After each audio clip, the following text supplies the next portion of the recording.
దేవుని పరిశుద్ధ నామమునకు మహిమ కలుగునుగాక. ప్రియులారా, ప్రభునామన మీ అందరికి వందనాలు తెలియచేస్తున్నాను. దేవుని వాక్యాన్ని ధ్యానిందాము. కీర్తనల గ్రంథం 78వ అధ్యాయము 23వ వచనం. ఆయనను ఆయన పైనున్న ఆకాశములకు ఆజ్ఞాపించెను, అంతరిక్ష ద్వారములను తెరిచెను. ఆహారమునకై ఆయన వారి మీద మన్నాను కురిపించెను.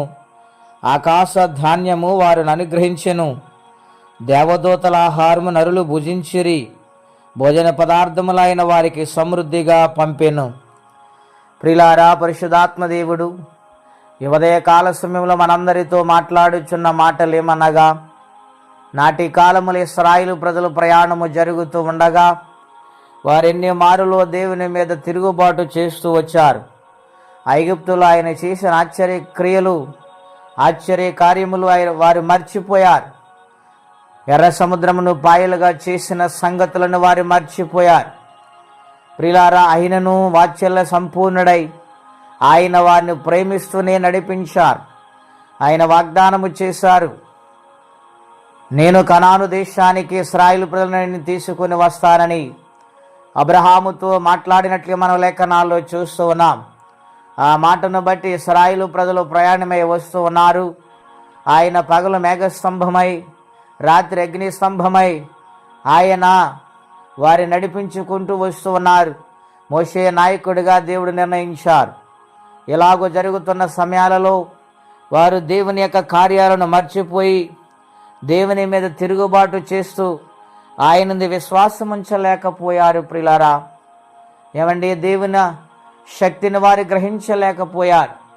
ఆయనను ఆయన కనికర స్వరూపుడు గనుక నరులు విసిరి వెళ్ళి రాని గాలి వలె ఉన్నారని ఎరిగిన మహాదేవుడు గనుక ఆయన వారికి ఏ లోటు రాకుండా సమృద్ధైన ఆహారాన్ని, ఆకాశ ద్వారాలు తెరిచి దేవదూతలు భుజించే ఆహారాన్ని, మన్నాను ఆయన కురిపించారు. ప్రిలారా, ఆయన ఏ లోటు చేసే దేవుడు కాడండి. ఆయన సర్వసమృద్ధినిచ్చే దేవుడు. మరి ఎందుకు కష్టాలు, బాధలు వస్తున్నాయంటే ఆయనను దుఃఖపరచటం వల్ల మనం చేసిన పనులు బట్టి, మన తలంపులు మంచివి కాక మనము దేవునికి దూరం అయిపోయి ఇష్టానుసరమైన మార్గములు నడుస్తూ సొంత తలంపులు, సొంత ఆలోచనల మీద ఆధారపడటం వలన, మనుష్యుల మీద ఆధారపడటం వలన ఎన్నో రీతిలుగా లోటుపాటులు జరుగుతున్నాయి.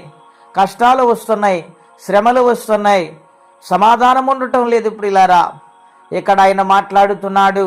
వారు ఎన్ని బాధలు పెట్టినా ఆయన ప్రేమిస్తూనే వచ్చాడు. ఈ దినాన్న ఒక ప్రశ్నగా దేవుడు మనతో మాట్లాడుచున్నాడు. మన క్రియలను బట్టి ఆయన బాధపడుతున్నాడేమో, మనము చేస్తున్న పనులు బట్టి ఆయన వేదన చెందుతున్నాడేమో, అందుకే మనకు ఆశీర్వాదం రాలేకపోతుందేమో. ఏమండి, కొరతలు వస్తున్నాయేమో, లోటులు వస్తున్నాయేమో, ఒక్కసారి ఆలోచన చేయాలని ప్రభు పేట మీకు మనవి చేస్తూ ఉన్నాను. దేవుని వైపు మరలా తిరిగి నడవండి. యథార్థమైన జీవితంలో దేవుని పాదాల చెంత ఒదిగిపోయి, నన్ను క్షమించి ప్రభా, నేను పాపినంటే ఆయన వాత్సల్య సంపూర్ణుడై మరలా మనతో నడుస్తారు. మనతో అందరితో కూడా ఆయన నడుస్తూ ఆశీర్వాదాలు కలగజేస్తారు. అంతటి గొప్ప దేవుడు ఆయన, అంత ప్రేమమూర్తి గనుక దేవుని వైపు తిరగండి. ఏ లోటు రాకుండా దేవుడు నడిపిస్తాడు. నమ్మండి, విశ్వసించండి. ప్రభు కొరకు తీర్మానము చేసుకొని యేసే రక్షకుడని దేవుని సన్నిధిలో ఒప్పుకొని ముందుకు సాగిపోవాలని ప్రభు పేట మనవి చేస్తే మాటలు నేను ముగిస్తున్నాను. దేవుడు తన కృపచేత మనల్ని కాపాడును గాక. ప్రార్థన. పరిశుద్ధుడు అయిన మా తండ్రి, ఘనమైన మీ నామం కొరకై స్తోత్రం చెల్లిస్తున్నాం. ఈ దినాన తండ్రి, ఇశ్రాయేలు ప్రజల ప్రయాణమును గూర్చి మాతో మాట్లాడుతూ వారి దేవుని ఎడల ఇష్టము లేని కార్యాలు చేసి కొన్ని శ్రమలకు గురైపోయారని మీరు మాట్లాడుతూ వచ్చారు. ప్రభువా, నాయన, మీకు లోబడి జీవించినప్పుడు మీరెంతగానో వారిని కాపాడుతూ ఆశీర్వదించి వచ్చారు. ఆయనను వారిని ప్రేమించారు. నాయన, అలాగనే మమ్ములను ప్రేమిస్తూ ఉన్నారు. అందుని బట్టి కృతజ్ఞతాస్తుతులు చెల్లిస్తున్నాం. మా లోటుపాటులు సరిచేయండి.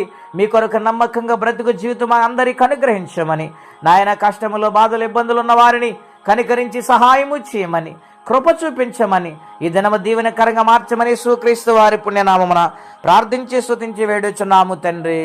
ఆమేన్. దేవుడు దీవించును గాక. ఆమేన్.